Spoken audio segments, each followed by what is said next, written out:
Hello everyone, welcome to Amit CBSE academy. और आज की क्लास में हम डिस्कस करेंगे NCERT class 10th math chapter 5 arithmetic progression की एक्सरसाइज 5.2 से क्वेश्चन नंबर 12 और क्वेश्चन नंबर 13 को डिस्कस करने वाले हैं। सबसे पहले बात करते हैं क्वेश्चन नंबर 12 की।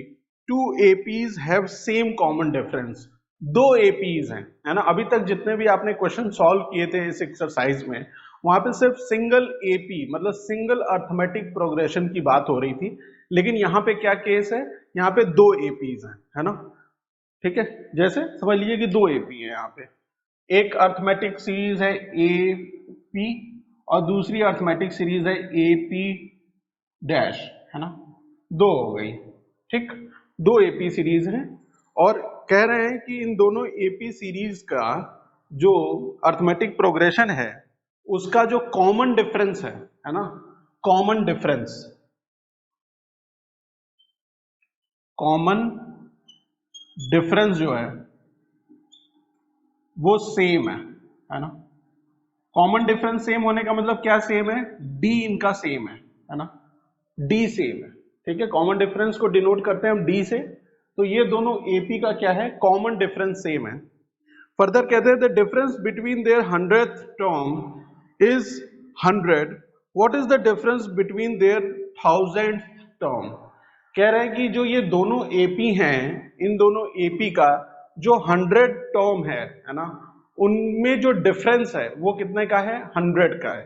तो अगर मुझे 100th टर्म लिखना होगा तो मैं nth टर्म के रिस्पेक्ट में लिख सकता हूं। देखिए nth टर्म क्या होता है, a n is equal to A plus n minus one d, है ना। ये मेरा nth टर्म है। ए क्या है, फर्स्ट टर्म, एन क्या है, नंबर ऑफ टर्म्स, डी क्या है, कॉमन डिफरेंस है। तो अगर इसी रिस्पेक्ट में मैं इस एपी को अगर लिखना चाहता हूं, उसके 100th टर्म को लिखना चाहता हूं, तो मैं इसे लिख सकता हूं A 100 is equal to A plus N. N की जगह मैं क्या ले सकता हूं, 100 ले सकता हूं। 100 टर्म की बात हो रही है ना, तो एन की जगह क्या आ जाएगा, 100 माइनस वन डी। ए भी नहीं पता है मुझे और डी भी नहीं पता है, ठीक है। लेकिन डी इन दोनों एपी में सेम है, ए जो है डिफरेंट हो सकता है, ठीक है। तो इसी तरीके से अगर आप इस दूसरे वाले एपी के 100th टर्म को लिखेंगे, उसको मैंने कहा कि ए डैश 100 है वो, तो that will be equal to A dash. इसका जो फर्स्ट टर्म होगा वो डिफरेंट हो सकता है इससे, इसलिए इसे मैंने ए लिया, इसे मैंने ए डैश ले लिया। अब 100 टर्म तो ये 100 ही होगा, माइनस वन डी। डी दोनों में सेम है, इसलिए मैंने सिर्फ सेम अल्फाबेट से इसे डिनोट किया है ना। गिवन था ना, जो कॉमन डिफरेंस है वो सेम है। अब इन दोनों का डिफरेंस हमें क्वेश्चन में गिवन है कि वो 100 के बराबर है, ठीक है।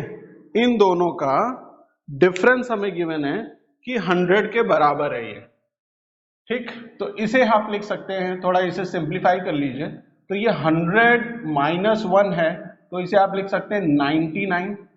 ये 99 डी के बराबर हो जाएगा। कोई दिक्कत इस चीज में समझने की, है ना। ये किसके बराबर हो गया, 99 डी के, 99 डी। उसी तरीके से ये 100 माइनस वन डी कितना हो जाएगा, ये भी 99 डी हो जाएगा, तो इसे भी आप लिख सकते हैं 99 डी, ठीक है।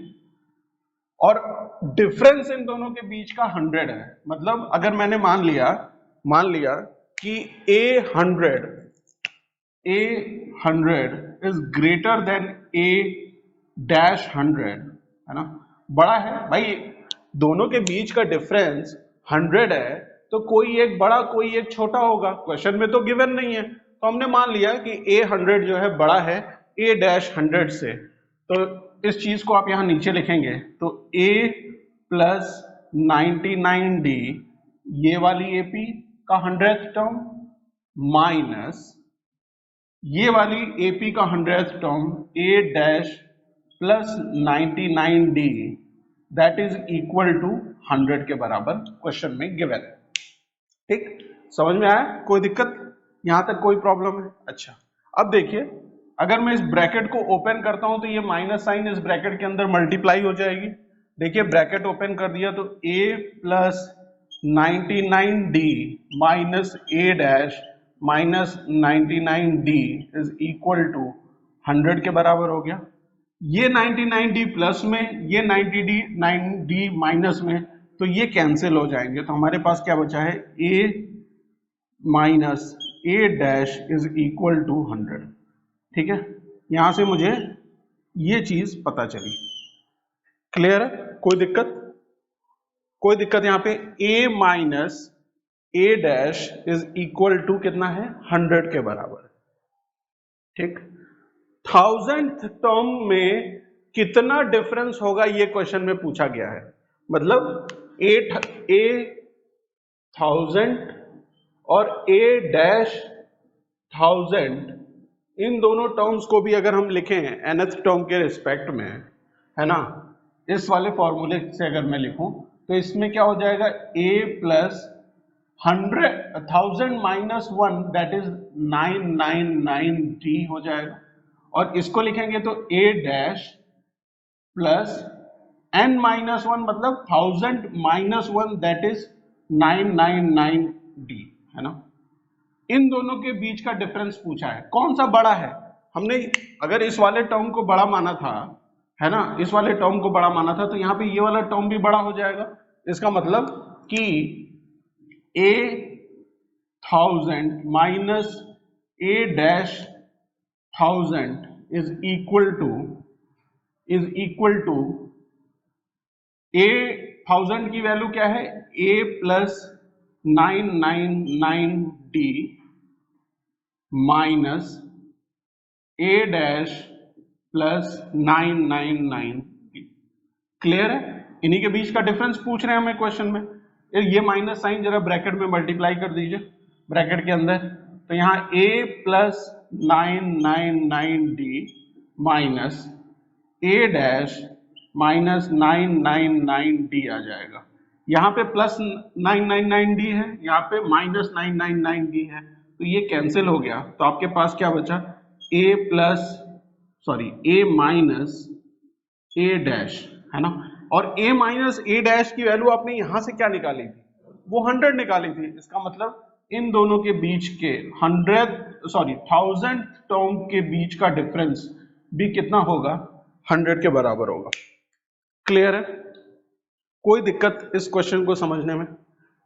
देखिए 100th टर्म के डिफरेंस से हमें पता चला कि फर्स्ट टर्म इस वाली एपी का और फर्स्ट टर्म इस वाले एपी का डिफरेंस कितना आया है, 100 आया है। इसे हमने सॉल्व किया तो यहां भी हमारे पास a माइनस ए डैश आया। तो a माइनस ए डैश की वैल्यू हमने यहां फाइंड आउट की थी 100, तो वो 100 के बराबर ही होगी। तो इसका मतलब जो 1000th टर्म है इन दोनों एपी के, इनके बीच का भी डिफरेंस कितना है, 100 ही है। क्लियर है क्वेश्चन? नेक्स्ट मूव करते हैं क्वेश्चन नंबर 13 पर। तो क्वेश्चन नंबर 13 क्या कह रहा है कि how many 3 digit numbers are divisible by 7। कह रहे हैं कि how many 3 digit numbers are divisible by 7। जो 3 डिजिट के नंबर्स हैं, है ना, 3 डिजिट के नंबर, मतलब 3 डिजिट का सबसे स्मॉलेस्ट नंबर क्या होता है, 100 होता है। और 3 डिजिट का सबसे बड़ा नंबर अगर मैं लिखूं तो वो 999 होता है ना। अब 100 से लेके 999 के बीच में, 999 के बीच में कितने ऐसे नंबर्स हैं जो 7 से डिविजिबल हैं? कितने ऐसे नंबर्स हैं जो 7 से डिविजिबल है? ठीक है, यही क्वेश्चन पूछा गया आपसे, how many 3 digit numbers are divisible by 7। अच्छा, एक चीज बताइए कि 7 से डिविजिबल होने वाले नंबर्स, जैसे एक 7 हो गया, तो दूसरा क्या हो जाएगा 14, फिर 21, फिर क्या हो जाएगा 28। 7 की टेबल याद है ना, तो वही है, 7 से डिविजिबल है, 14 भी 7 से डिविजिबल है, 21 भी 7 से डिविजिबल है, और 28 भी 7 से डिविजिबल है। इनके बीच का अगर कॉमन डिफरेंस फाइंड आउट करें तो 14 माइनस 7 कितने के बराबर है, 7 के।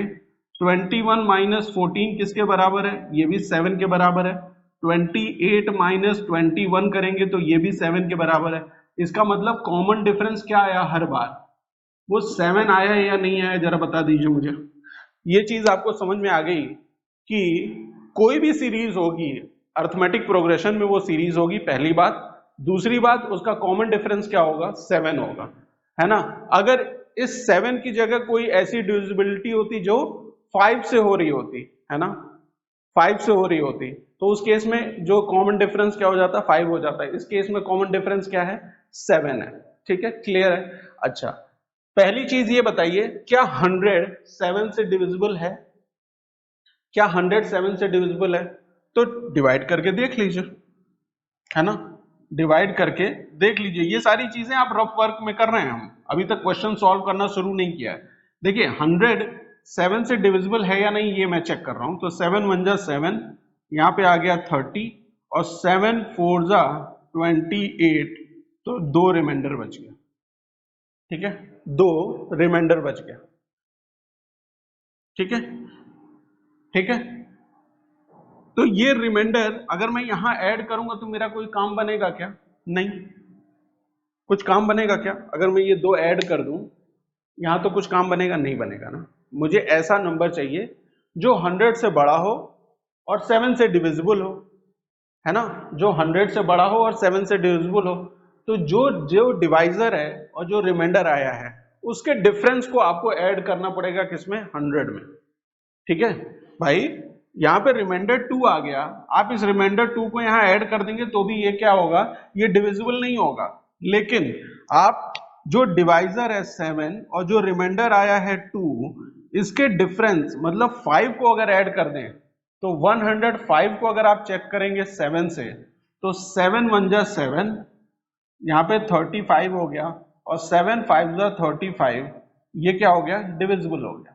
ठीक है, तो इसका मतलब कि 100 से बड़ा वो नंबर जो 7 से डिविजिबल होगा वो होगा 105, या आप कह सकते हैं कि 3 डिजिट का सबसे छोटा नंबर जो 7 से डिविजिबल है वो क्या है, वो 105 है। इसी तरीके से यहाँ पे भी आप कर सकते हैं कि 999 को 7 से डिवाइड करके देखिए क्या ये 7 से डिविजिबल है ना, 7 से डिविजिबल है। तो यहाँ पे क्या वैल्यू आएगी, 7 1 जा 7, माइनस करेंगे तो 29, 7 4 जा 28, माइनस करेंगे तो कितना आ जाएगा, 19, और 7 2 जा कितना होता है, 14, माइनस करेंगे तो 5 वैल्यू आ जाएगी। इसका मतलब इससे छोटी वैल्यू चाहिए ना आपको, 999 से छोटी वैल्यू चाहिए, तो अब आप ये रिमाइंडर जो है माइनस कर देंगे इसमें। ठीक है, अब ये रिमाइंडर माइनस कर देंगे, इसका मतलब 999 minus 5 that is equal to 994, है ना। इससे छोटी वैल्यू जो डिविजिबल है 7 से वो है 994। क्या ये कॉन्सेप्ट समझ में आया या नहीं आया?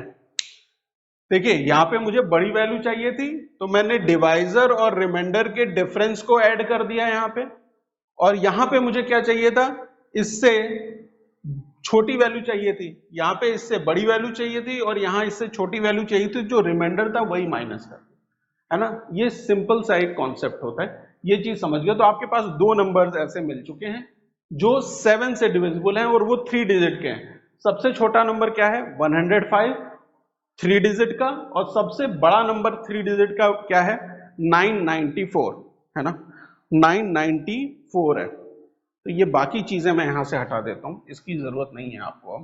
अब आपके पास सिर्फ 2 नंबर्स हैं, 2 नंबर्स